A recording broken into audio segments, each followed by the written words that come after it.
ओशो का सक्रिय ध्यान आधुनिक आदमी को ध्यान में रखकर ये बनाया गया है, क्योंकि आधुनिक आदमी जो हैं सो अधिक तनाव, बेचैन और मन और शरीर में बहुत सारे उनके कॉम्प्लेक्स हैं। जो इसे सहज ध्यान में लाया जा सके तो ये आदमी नहीं प्रवेश कर सकता है।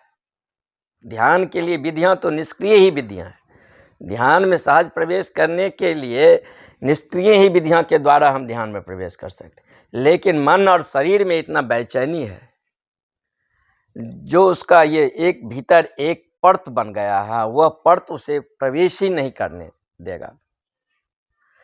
तो जब तक ये मन और शरीर के बेचैनी, मन और शरीर के बीच जो कॉम्प्लेक्स है, इसको मेल्ट होकर बाहर ना निकाल दिया जाए, तब तक जो है सो आदमी ध्यान में प्रवेश नहीं कर सकता।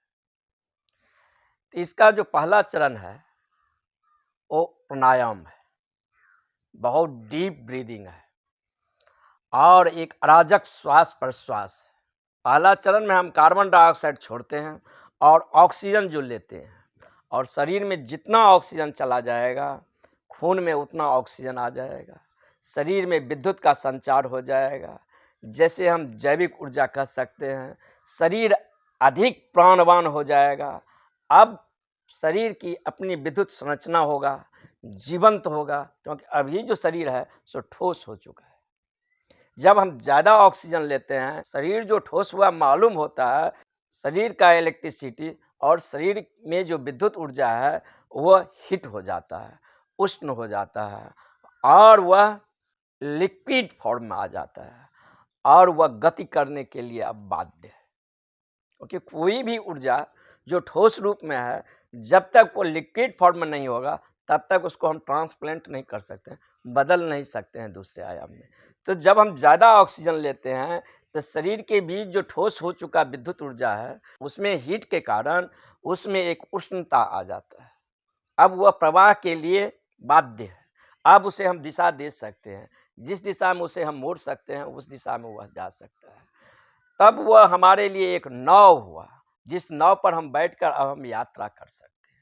क्योंकि हमारा व्यक्तित्व जिस टाइप का है, जैसा भी है, वह हमारे व्यक्तित्व में श्वास लेने का जो हमारा लय है वह महत्वपूर्ण है। एक उदास आदमी कभी भी डीप ब्रीदिंग नहीं ले सकता है, गहरा श्वास नहीं ले सकता है, कि उदासी का वृत्ति जो है सो हमें छिछला बना देता है और वह डीप ब्रीदिंग नहीं ले सकता है। जो व्यक्ति काम वासना से भयभीत है वह डीप ब्रीदिंग नहीं ले सकता है, उसका श्वास बहुत उथला रह जाता है। क्योंकि जब मैं डीप ब्रीदिंग लूँगा तो काम सेंटर पर जो एनर्जी है वह एनर्जी डीप ब्रीदिंग के कारण उसमें एक चोट पड़ेगा और एनर्जी जागेगा। लेकिन जो आदमी भयभीत है वह डीप श्वास नहीं ले सकता है। हमारा जो व्यक्तित्व है वो जैसा भी है उसमें श्वास का अपनी महत्वपूर्ण भूमिका है। तो जब तक ये हमारा फॉल्स पर्सनैलिटी, शैडो पर्सनैलिटी को तोड़ा नहीं जाएगा, मेल्ट नहीं किया जाएगा, पिघलाया नहीं जाएगा, तब तक जो है सो हमें फ्लो नहीं हो सकता है। हमारे पास बहुत सारे दमित आवेग हैं, तो एक खास प्रकार के श्वसन से एक खास प्रकार की जो है व्यक्तित्व का निर्माण होता है। अब एक कंजूस आदमी एक खास तरह के श्वास लेता है, एक लोभी आदमी का श्वसन का लय एक खास प्रकार का है। जब हम पीस में होते हैं, शांति में होते हैं, तो हमारा श्वसन का लय कुछ अलग हो जाता है। तो हमारा श्वसन का लय जैसा होता है हमारा व्यक्तित्व वैसा ही होता है। जब हम क्रोध में होते हैं, अगर हम अपना श्वसन के लय को बदल दें, जैसे हम शांत में लेते हैं, तो हम क्रोधित नहीं हो सकते हैं।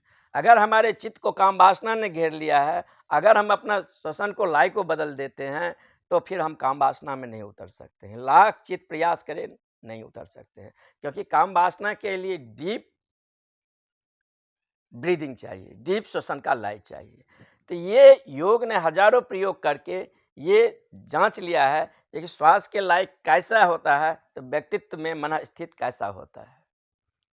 तो योग ने पहले चरण में प्राणायाम पर काम किया है, क्योंकि प्राणायाम के द्वारा जो है चित्त का जो श्वसन का लय है उस पैटर्न को हम तोड़ते हैं, मनुष्य को ज़्यादा जीवंत बनाते हैं और उसका व्यक्तित्व फ्रेमलेस होता है। अभी हमारा जो व्यक्तित्व है सो छोटे छोटे टापू में है, एक रुग्ण मन स्थित का व्यक्तित्व है। हर एक आदमी अपना एक ढांचा बना लिया है। अब कोई आदमी जो है उदासी के लम्हों से भरे हुए हैं, कोई आदमी है प्रसन्नचित्त है, किसी आदमी में सेक्सुअल कॉम्प्लेक्स ज़्यादा है, कोई आदमी बहुत ग्रीडी है।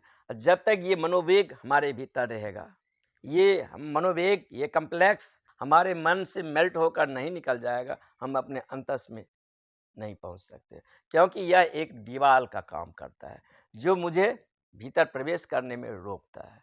तो योग का पहला काम है, हम जो ब्रीदिंग लेते हैं उस ब्रीदिंग के लय को तोड़ दें, क्योंकि एक खास प्रकार के ब्रीदिंग लेने से हमारे व्यक्तित्व में एक खास प्रकार का पर्सनैलिटी का निर्माण हुआ है। चाहे वो पर्सनैलिटी जो है सो क्रोध का हो, चाहे लोभ का हो, या उदासी के वृत्त को हम संग्रह कर लिए हैं, या हम कामोत्तेजना से अधिक भरे हुए रहते हैं, तो ये हमारे श्वसन के लय के कारण है।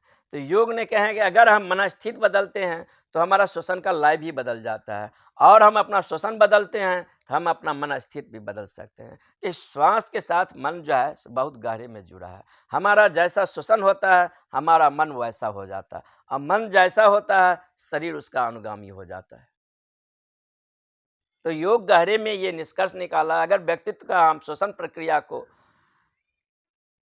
बदल दें तो उसका मनस्थिति बदल जाता है। जब मनस्थिति बदलेगा तो शरीर का परिस्थिति जो है सो बदल जाता है। पहला चरण का जो प्राणायाम है बहुत तीव्र प्राणायाम है, और उसमें बहुत जोर से हम जो है कार्बन फेंकते हैं, ऑक्सीजन लेते हैं, ज़्यादा से ज़्यादा प्राणवान हो जाते हैं, और हम जितना प्राणवान होते चले जाएंगे हम आध्यात्मिक यात्रा में, आध्यात्मिक जर्नी में हमारा उतना गति हो जाएगा। योगी प्राण के सागर में ही रहते हैं और हमेशा 24 घंटा ज़्यादा से ज़्यादा यही प्रयास करते हैं, हम अधिक से अधिक प्राणवान कैसे हो, ये प्राण ऊर्जा मेरे भीतर कैसे संग्रहित हो। वो परत बाय परत जो है सो उस एनर्जी को अपने भीतर संग्रहित करते हैं। ये अराजक श्वास प्रश्वास हमारे भीतर अतीत के द्वारा जिस प्रकार का हमारा व्यक्तित्व का ढांचा है, जो हमारे शरीर और मन में कॉम्प्लेक्स है, ये सारा को तोड़ देता है।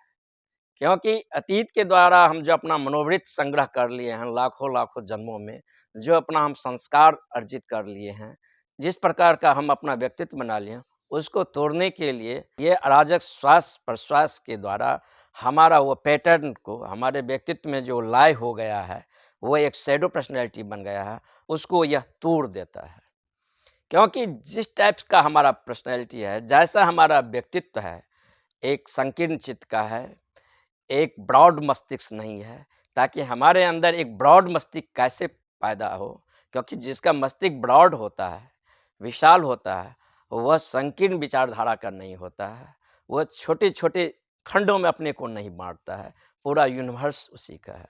वो सारे खिड़कियों से आकाश को देखना चाहता है, वो वाद्य नहीं होता है मैं एक ही खिड़की से आकाश को देखूंगा या इसी खिड़की से आकाश को देखूंगा। जब सारा आकाश ही मेरा है तो मैं क्यों छोटे छोटे पंथ और संप्रदाय के जंजीरों में जो है सो अपने आप को बांध सकूंगा।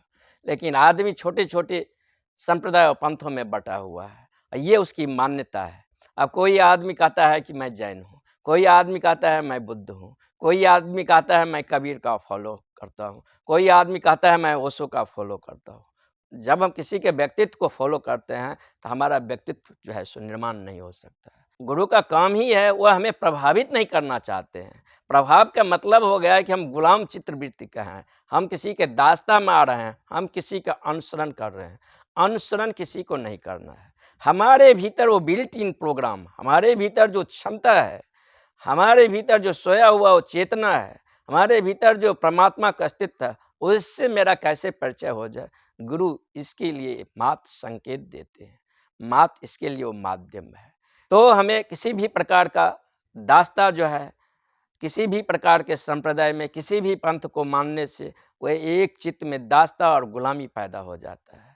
तो मुझे सर्वग्राही होना चाहिए, सर्व स्वीकार के भाव होना चाहिए, और ऐसा कोई झूठ भी नहीं है जिसमें थोड़ा सत्य नहीं हो। हर एक बुराई में भी कुछ अच्छा ही होता है। अच्छा और बुरा जब हम किसी को कहते हैं तो कोई चीज़ अच्छा और बुरा नहीं होता है, वह मनुष्य की व्याख्या है। हो सकता है जो हमारे लिए बुरा है दूसरे के लिए वो अच्छा हो सकता है, जो हमारे लिए कुरूप है दूसरे के लिए वो सुंदर हो सकता है, जो हमारे लिए सुंदर है दूसरे के लिए वो कुरूप हो सकता है। ये यूनिवर्सल ट्रुथ नहीं है, ये प्रत्येक आदमी का व्यक्तिगत निर्णय है। जब मैं ये कहता हूँ कि गर्मी बहुत है, तो हमारे शरीर का जो टेम्परेचर है, मान लो हमारे शरीर के बर्दाश्त करने का टेम्परेचर 30 डिग्री है, अगर टेम्परेचर 35 हो गया तो मैंने कहा कि गर्मी है। लेकिन कोई आदमी 60 डिग्री के टेम्परेचर में रहने के लिए अपने आप को बाध्य किया है, जब वहाँ 60 से ऊपर टेम्परेचर बढ़ेगा, तब वह कहेगा कि गर्मी बहुत है। तो जब हम इस प्रकार के व्याख्या करते हैं, तो यूनिवर्सल ये सत्य नहीं हो गया, यानी कि हम अपने सापेक्ष में उसके बारे में बता रहे हैं। हमारा जो भी वक्तव्य है, कंडीशनिंग है, सापेक्ष में है। ये सक्रिय ध्यान का जो पहला पहलू है, अराजक श्वास-प्रश्वास, इसके द्वारा हम अपना जो पीछे से अतीत के द्वारा हम अपना जो शैडो पर्सनैलिटी बना लिए हैं, उसको तोड़ना पड़ेगा। क्योंकि हमारे भीतर बहुत सारे कुरूपताएँ हैं, बहुत सारे कॉम्प्लेक्स हैं, गिल्ट है, उनको जो है सो बाहर निकालना पड़ेगा, सरस होना पड़ेगा, प्रवाहमान होना पड़ेगा, और तब जो है सो हम एक ऊर्जा से लबालब भरे हुए रहेंगे, अधिक प्राणवान होंगे। अब मैं अंतस की यात्रा कर सकता हूँ।